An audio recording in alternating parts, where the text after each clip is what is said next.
சிவப்பு சேல கட்டிக்கிட்டு வேப்பிலையும் எடுத்துக்கிட்டு வேர்காட்டு கருமாறி ஆடி வந்தாளா.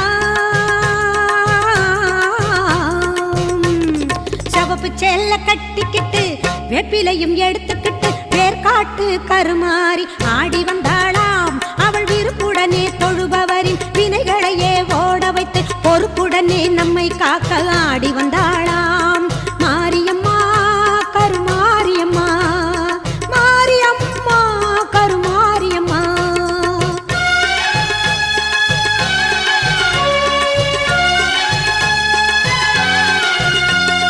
சிறப்புடனே பவனி வந்து சிந்தையிலே கூடி புகுந்து, சிறப்புடனே பவனி வந்து சிந்தையிலே கூடி புகுந்து கருணை உள்ளம் கொண்டு நம்மை காக்க வந்தாளாம். அவ மரகதத்தில் திலகமிட்டு மறுகொழுந்து மலரெடுத்து, மரகதத்தில் திலகமிட்டு மறுகொழுந்து மலரெடுத்து சிரத்தினிலே சூடிக்கொண்டு பவனி வந்தாளாம்.